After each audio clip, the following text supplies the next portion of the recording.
Sejam bem-vindos todos vocês, que a graça e a paz esteja com vocês e com o seu lar e com os seus, tá? É muito bom ter vocês aqui, muito bom ver a casa cheia, é muito bom ver você que está nos visitando, você que está voltando depois de muito tempo. Gente, é uma alegria muito grande, de verdade, tá? Eu estava ali na hora do louvor chorando bastante, tipo assim, porque eu sei que essa obra não é minha, né? Eu sei que essa obra não é do pastor Tom, nem do pastor John. Essa obra é do Senhor. Então, quando nós... Obrigado, Cláudio. Tá vendo como é que a bispa é, gente? Ela é demais, cara. Morre de vergonha. Mas é de verdade, gente. Essa noite é uma noite de grande celebração acerca da fidelidade, da bondade de Deus. E eu penso que não... A gente poderia falar muitas coisas, né? Eu estava pensando, essa semana foi uma semana interessante para mim. Como a gente não tinha um livro para ensinar, não iria começar um livro no aniversário da igreja, né? Então eu tinha que pensar no que falar, e pensei em várias coisas, né? Pensei em falar sobre 1 Coríntios 3, quando fala que Paulo, né, ele plantou e Apolo então foi lá e tal, e Deus é quem dá o fruto. Coisa. Aí eu fui ler o contexto, está falando de divisão lá, a gente não está dividido aqui, né? Não tem ninguém falando que construiu tal coisa, não tem ninguém falando que regou, não tem ninguém falando... Não. Então eu falei, não, isso aí não vai dar, não é legal. Primeiro que eu não sou Paulo, nem ninguém é, e ninguém é Apolo também.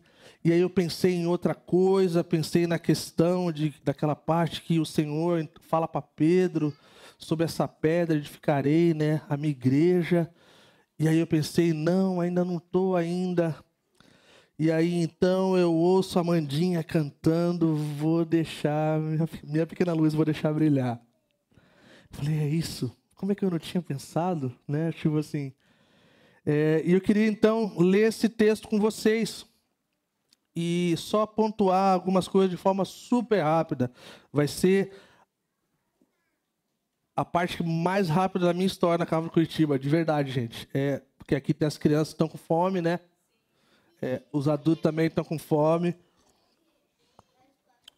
Vamos lá, Mateus capítulo 5, versículo de 13 a 16. Diz assim: Vocês são o sal da terra, mas se o sal perder o seu sabor, como restaurá-lo? Não servirá para nada, exceto para ser jogado fora e pisado pelos homens. Vocês são a luz do mundo. Não se pode esconder uma cidade construída sobre um monte.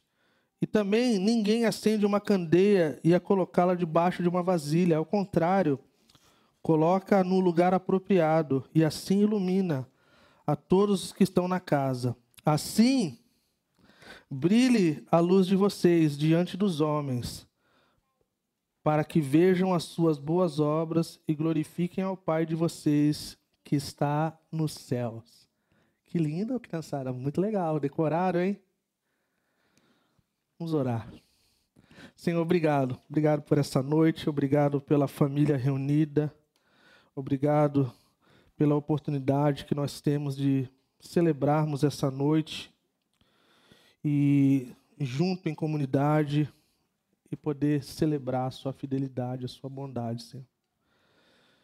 Obrigado, Senhor. Nós temos nosso coração cheio de gratidão por sua obra em nossas vidas. Nós sabemos que o Senhor não terminou a boa obra que o Senhor começou, o Senhor vai aperfeiçoar, o Senhor vai até o fim, o Senhor vai terminá-la. E essa é uma grande promessa para nós, Senhor. Em nome de Jesus. Amém. Esse texto é um texto incrível. Não só porque ele tem a ver com o que as crianças cantaram, mas ele tem a ver com um tempo muito específico para a gente como comunidade, né? Nós temos gastado bastante coisa nessa perspectiva da missão de Jesus na Terra, de como ele passa para todos nós, né? Lá em Mateus 28, quando ele então comissiona os seus discípulos, não para ali, segue adiante para nós. E isso tem sido uma coisa bem repetitiva para a gente. E vai continuar sendo. Porque enquanto isso não se tornar como se fosse uma segunda pele para a gente, uma segunda natureza, isso mostra que nós temos um caminho a prosseguir ainda, né? Então, é interessante também que quando nós olhamos aqui nas Escrituras, essa sessão vem logo depois de um sermão, de um dos mais emblemáticos de toda a história, que é o Sermão do Monte, as Bem-aventuranças. Uma das coisas mais incríveis que Jesus falou, que até hoje as pessoas elas entram em parafuso quando elas olham a profundidade desse texto, das bem-aventuranças, né? Das coisas que são pertinentes a esse reino de Deus. Gandhi falou uma vez que se todas as escrituras viessem a desaparecer e o Sermão do Monte fosse preservado, ainda existiria o cristianismo. Tão poderoso que são as palavras de Jesus. Então ele começa, né, lá no versículo 13, ele fala: vocês são o sal da terra. E alguns de nós como eu venho falando também, o nosso desafio como mestre das Escrituras é olharmos para as Escrituras escritas num tempo tão distante, tão arcaico e diferente dos tempos no qual nós temos vivido hoje e tentar fazer sentido para de uma forma que a gente possa viver. O intuito é que a gente possa aplicar. Então, quando nós olhamos para essa questão de ser sal da terra, pode vir um grande ponto de interrogação. Não somente para quem não é cristão ou para o novo convertido, mas tipo assim, cara, eu sou sal da terra, o que isso quer dizer? Só sei que uma comida, quando a gente faz, se a gente bota sal demais, não é bom. Isso a gente sabe. Quanto mais aqueles que têm probleminha de pressão, coisa do tipo, não sei se é mito ou coisa de vó que fala esse negócio, comer muito sal, a pressão sobe, não sei. Não sou médico, eu li um pouquinho. O Dr. Baracate fala diferente, mas tá bom. Mas é difícil. O que é essa questão do sal, né? E é interessante que no passado, nos dias de Jesus, essa questão do sal era uma coisa preciosa, era uma coisa valorosa. Talvez para a gente, hoje a gente fica pensando, cara, sal, né? Compra em qualquer lugar, tem de vários preços, tem branco, tem até da Barbie, de várias outras coisas e tal. Mas era algo precioso, era algo de valor. A história fala que os soldados romanos, eles poderiam ser pagos com sal, né? E aí, o que acontece? E aí vem Olha que interessante. Tem gírias e questão de expressões que talvez a gente não sabe, mas se remete a um tempo tão antigo. Alguns lugares ainda se fala assim, pô, esse negócio vale o sal. Tipo assim, isso mostra o valor que tinha isso na época. Esse negócio vale o sal. Interessante, não é? Mostra também essa questão do sal, que é de forma muito simples também, essa questão de preservar alimentos, né? Coisas que, até hoje, as pessoas que acampam, as pessoas que vão para as montanhas, sei lá, ainda usam esse tipo de coisa para preservar, para retardar a decomposição de algumas coisas do tipo, né? Mas com uma ideia de preservar. E isso é uma coisa impressionante na vida do cristão. Nós somos chamados a preservar coisas que Deus criou, que estão em estado de decomposição, muitas delas. E basta a gente dar um pouquinho de olhar, um pouquinho mais assim, atento para ver quantas coisas estão caídas, né? E de forma bem ruim. Então, quando o Senhor nos chama para ser sal da terra, tem essa questão de preservar, de manter a influência dessa questão do preservar nos dias que nós vivemos hoje, na cultura qual nós estamos inseridos. É como se a gente não fizer isso, não faz sentido nenhum nos dias que a gente está vivendo. Que a gente vai ser mais um no meio da multidão, não é verdade? Então, ter essa questão da preservação, da influência no sentido de preservar, faz muito sentido. Alguém disse assim que os discípulos são como sal, porque dão sabor, ok.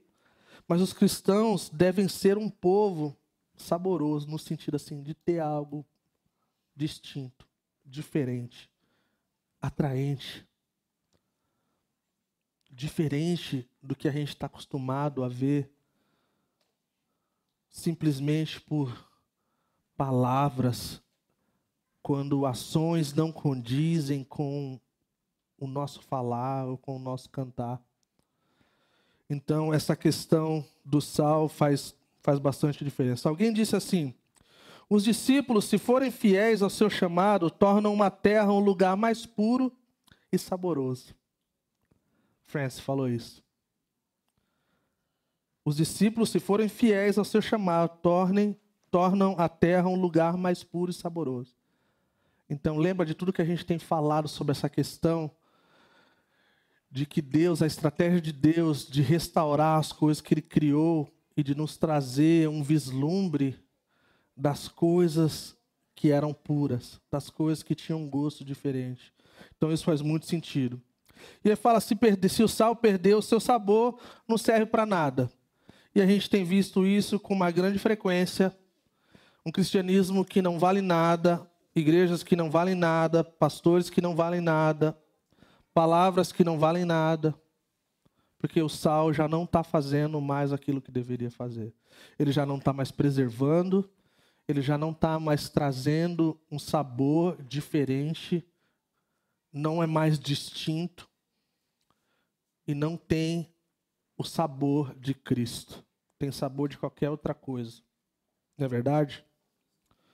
Então, os seguidores de Jesus devem ser sal da terra, mas também devem ser luz do mundo. Alguém disse que Jesus ele dá um elogio aos seus discípulos, e esse elogio vem com uma grande responsabilidade. Não é simplesmente assim, vocês são sal da terra e luz do mundo, está tudo bem do jeito que está. Não, vocês têm um chamado. Vocês têm uma descrição de trabalho para vocês viverem aqui na terra e serem diferentes. Então, ele nos dá um título qual faz parte da sua natureza. O chamado aqui para sermos sal da terra e luz do mundo não é uma coisa que nós vamos nos tornar. Não é. Vocês podem ver, é muito claro aqui. Vocês são. Não é, vocês vão se tornar. Talvez daqui um dia você vai se tornar luz, ou talvez você vai se tornar. Mas é interessante que esse termo ele usou para si em João 8,12 e João 9,5. Eu sou a luz do mundo. Ele falou, eu sou a luz do mundo. Então, a luz do mundo significa que nós não somos apenas receptores de luz, mas também aqueles que trazem luz, são doadores de luz. Aqueles que dão e trazem luz a lugares que estão em densas trevas. Nós devemos constantemente deixar a nossa luz brilhar. E não é a nossa, é de Cristo. Então, quando nós decidimos viver tudo aquilo que Deus nos chamou para ser, que é sal e luz, nós estamos vivendo a essência do nosso Cristo. Nós estamos parecidos com Cristo. E então, quando nós olhamos para isso, as imagens elas são distintas, né? Quando pensamos em sal e luz. Mas de forma bem simples, elas são de extrema importância e elas vão de encontro à mesma direção. Então, o sal, ele é necessário porque o mundo está caído. O mundo está em plena corrupção. E se não tiver sal o suficiente, a gente vai ver isso indo cada vez mais de mal a pior. A gente vai ver a voz profética da igreja sendo perdida, como a gente tem visto nos últimos anos, devido a tantos outros amores e paixões. A gente vai ver que não importa muito mais falar que nós somos crentes ou cristãos, porque isso não vai significar muito, e já não significa muito. E também, se nós olharmos então, dessa perspectiva acerca do sal, acerca da cultura e do tempo que nós estamos vivendo, nós podemos também ver essa questão do cristianismo também se decompondo. E a gente precisa mudar isso, a gente precisa ver isso de forma diferente. A luz também é necessária porque, como eu falei, o mundo está em trevas.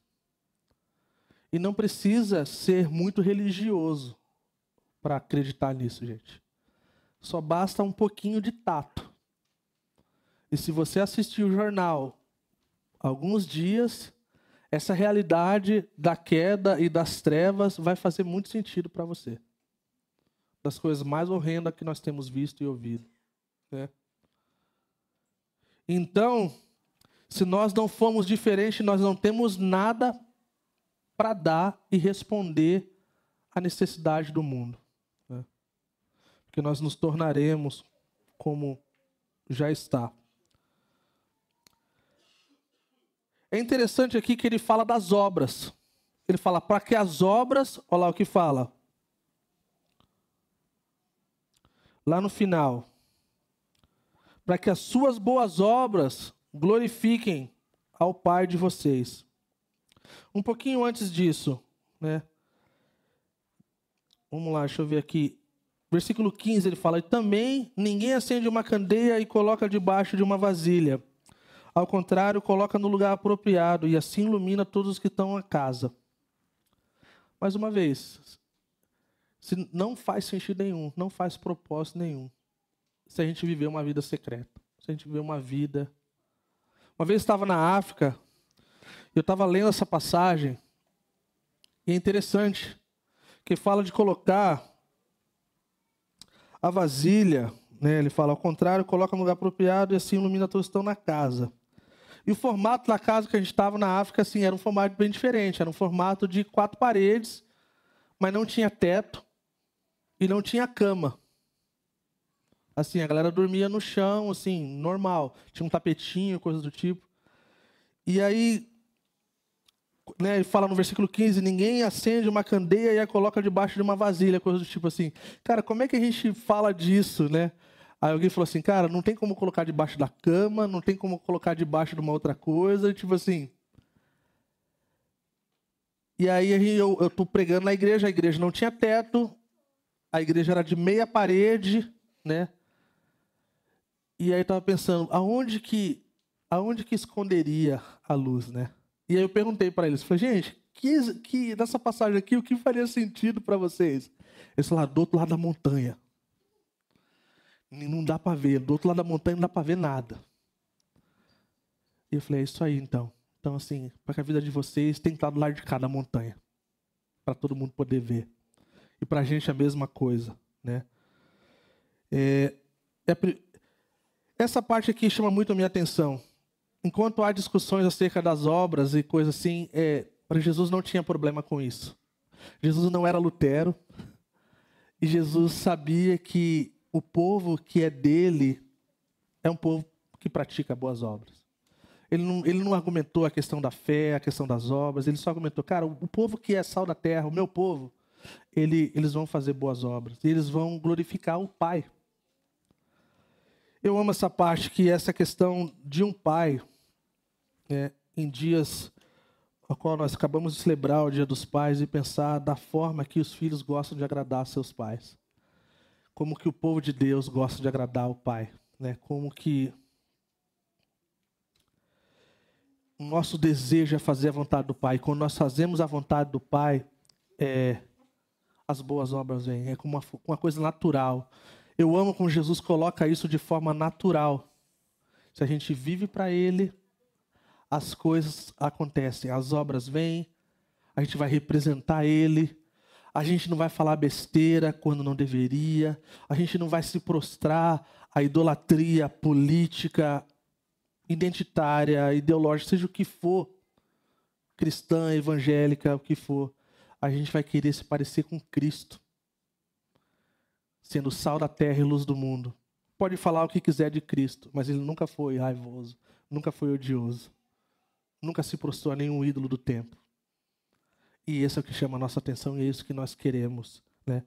Spurgeon falou assim: o objetivo de nosso brilho não é que os homens vejam como somos bons, nem mesmo nos vejam, mas que possam ver a graça em nós e Deus em nós e clamar que, Pai, essas coisas devem ter. Não é essa a primeira vez no Novo Testamento que Deus é chamado de nosso Pai? Não é singular que a primeira vez que aparece seja quando os homens estão vendo as boas obras de seus filhos? Primeira vez que é citado Deus como Pai aqui no Evangelho. Olha que interessante isso aqui. E Spurgeon, então, ele indaga com isso. Não é singular que a primeira vez que aparece seja quando os homens estão vendo as boas obras nos seus filhos? E eu termino nessas palavras, pessoal. Jesus apontou, então, uma amplitude, algo bem incrível e radical, do impacto dos discípulos, a vida dos discípulos e as nossas vidas deveriam ter na sociedade, seja na época, seja agora. Na época era como se esses humildes galileus poderiam salgar ou iluminar o mundo. Tipo assim, como isso é possível, né? Mas eles fizeram. Algumas imagens são poderosas, falando do efeito dos discípulos de Jesus no mundo. E eu termino dizendo, o sal ele é o oposto da corrupção e ele evita que a corrupção piore. Olha que coisa incrível. A luz dá o som da orientação para que aqueles que se perderam encontrem o caminho de casa. Uma cidade é um produto da ordem social e do governo. Mas quando se trata de Deus, é contra o caos e a desordem. E esse é o chamado de Deus para nós, de sermos sal da terra e luz do mundo. Amém?